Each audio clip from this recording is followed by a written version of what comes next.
Bangladesh authorities say they will soon start relocating over 100,000 Rohingya refugees to Basan Char, a tiny island in the Bay of Bengal. Officials said this is necessary to reduce pressure on the world's largest refugee settlement in Cox's Bazar, where nearly 1.2 million Rohingyas have fled to escape military atrocities in Burma. Basan Char is a spit of land made of accumulated silt. Officials say the island has been secured with embankments, and homes and cyclone shelters are better than anything available to millions of Bangladeshis. But they have yet to provide convincing assurances that the refugees will be safe there and their freedom of movement and right to livelihood protected. The government brought some diplomats and other foreign officials to see the infrastructure on the island. But Yang Yi Lee, the United Nations Special Rapporteur on Burma, who visited in January, noted, "There are a number of things that remain unknown to me even following my visit, chief among them being whether the island is truly habitable. Residents from nearby Hatia Island say it is not. Part of the island is eroded by the monsoon every year," one man told Human Rights Watch. "In that time, we never dare go to that island. So how will thousands of Rohingyas live there?" Humanitarian aid groups are concerned about refugee health and safety in the Cox's Bazar settlement, but isolating them on Basan Char with likely limited access to education and health services could be even more problematic. Although Bangladeshi authorities say there will no forced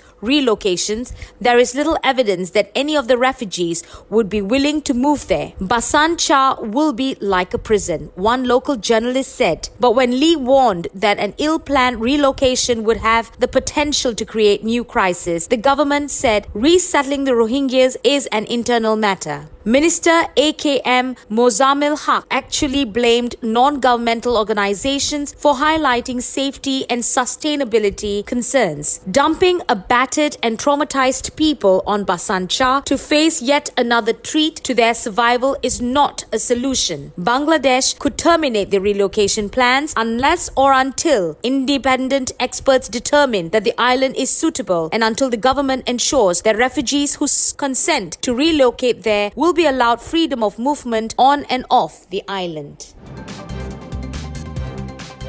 While their parents scrabble for food and part-time jobs, hundreds of Rohingya children are getting a makeshift education in shanty huts in Batandi, a predominantly Hindu part of India's northern Jammu and Kashmir state. Hundreds of thousands of this ethnic Muslim minority have fled military persecution in Burma for refugee camps in neighboring Bangladesh in the last several years, but a smattering have made their way further to India. According to government figures, 1,219 Rohingya families, or 5,107 people, live in Kashmir. Of them, 4,912 hold card issued by the United Nations High Commission for Refugees, UNHCR. Among those who fled was the family of Muhammad Tahir, a 22-year-old Rohingya Muslim who is now offering classes to children who, like him, have been forced to leave their homeland and abandon their studies. He said he was recommended by a contact in New Delhi to make his way to Kashmir to join the fledgling community of refugees there. "We were told that the weather here is tolerable and we would be able to get decent wages, so we decided to pitch our tents here," he said. At one of the classes UKNews.com observed for young students, Tahir asked the children to say the names of all the different fruit in English. "You see, they've memorized them already," he said with a smile. "They also recognize colors in English and have memorized the alphabet." Sitting in the front row of the makeshift class was 4-year-old Taslima Akhtar, who was striving to pronounce words like papaya, orange, and guava correctly. Taslima is one of thousands of Rohingya kids whose parents left the northern part of Burma's Arakan state in the wake of violence and discrimination. She only knows of her place of birth through lullabies and stories from her mother. In class, she was able to describe Arakan as a land full of fruit, rivers, and fish. Her family left in 2012, 5 years before the military crackdown reached its crescendo in 2017, prompting an estimated 800,000 Rohingyas to flee.